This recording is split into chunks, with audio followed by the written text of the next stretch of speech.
On April 1st of 2021, United Mine Workers went on strike against Warrior Met. Obviously, that's not the first strike we ever had in the United States. The longest strike in history was by the United Mine Workers of America in 1946 for pensions and health care.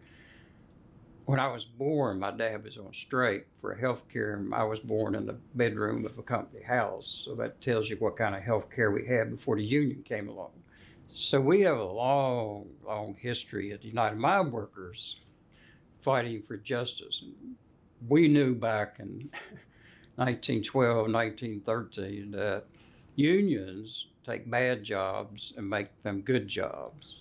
Coal mining jobs used to be the most dangerous jobs in the world, and they're still not the safest, but they're a lot safer now because of the labor movement and the fights that we went through early on in the creation of our existence in 1890. So we know what unions are about. We know what unions do.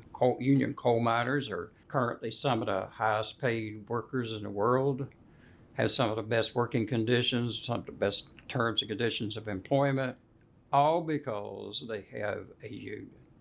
Without a union, once again, working in a coal mine would be the worst job in the United States of America. But let's think about what's happened over the years. In 1912 and 13, they were shooting it out, and whoever had the most power would prevail. But the state government and the federal government didn't want unions in West Virginia, didn't want unions anywhere. Then as time went on, we finally passed the Wagner Act, and the UMWA grew to be the largest union in the world. And we didn't just rest on our laurels.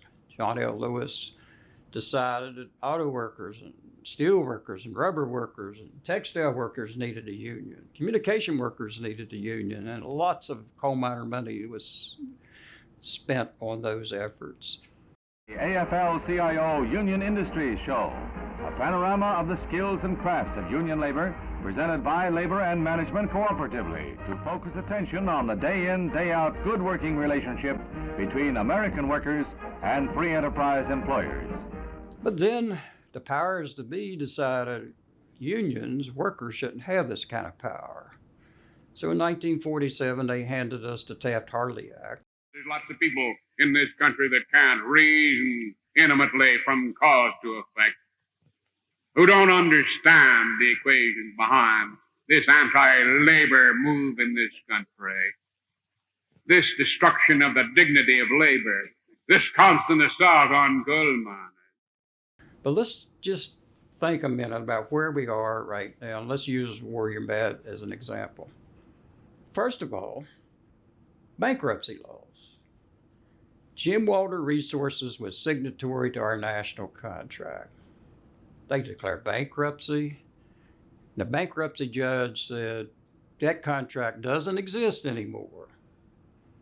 In addition to that, the retirees who have health care, they don't have health care anymore.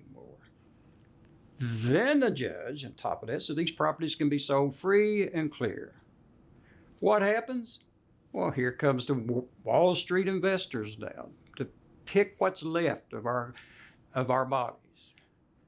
And we had to bargain a contract with these investors that was not up to scale. But that's the only way we could have gotten our people back to work. By the way, the union was declared to be out of these mines too. This wasn't the only place, by the way, this happened. This was happening everywhere throughout the coal fields. We went through a 10-year fight here for pensions and health care. We finally passed legislation in 2017 that saved the health care of 22,600 retired miners and their dependents. And then in 2019, we won this fight for pensions and health care for 100,000 people. People in Alabama today who retired from the coal industry have a pension and they have health care for one reason only, because United Mine Workers exist. But let's get back to this 2-year fight here. Is it part of the legacy of the United States of America that workers can lose their job, lose their right to union representation, lose their pensions, and lose their health care in a bankruptcy court. So we won't go on an unfair labor practice strike. What happens? As opposed to bargaining with the union to reach a decent contract, the first thing that happens is advertisements all over the United States at Coalfield. Come to Alabama. High wages, high benefits. All you got to do is cross the picket line. Scabs from Tennessee, West Virginia, Pennsylvania, Kentucky, Ohio, Utah came here and took the jobs of these strikers. Well, that wasn't all that happened. Within weeks, we got an injunction from some state court saying you can't talk, you can't speak out, you can't call somebody a bad name that's taking your job. You can't be within 900 feet of an entrance to Warrior Met. And by the way, here comes the state police sent by the Republican governor to escort scabs from out of state onto the properties. You got the judge saying you can't be within 900 feet of these entrances. You got the state police sent there by the governor. We need labor law reform.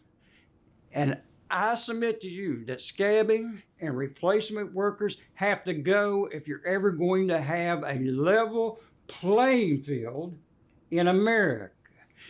People would join unions by the millions if they could.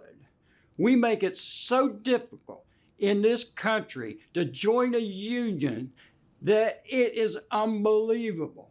These private meetings, these intimidation, lawyers from all over the United States getting $3,000 an hour to figure out how to keep workers from having a fair deal. We've lived it here for 2 years, and we went back to work because that's the law says we can. If this wasn't an unfair labor practice strike, all those replacement workers that took the jobs of these workers would be permanent. And the strikers would have to get in line and fight for a job opportunity someplace they've been for 10, 15, or 20, or 30 years. Friends and neighbors, brothers and sisters, anybody listening to this, I know there's going to be conservatives that get angry at me. I don't care. And I know some people might think you're being too radical. I don't care. I'm just telling the truth right now. It's time for organized labor and workers across this country to stand up and fight back and elect people to office who believe in the right to join a union. People run around everywhere praising unions, but it's time to act.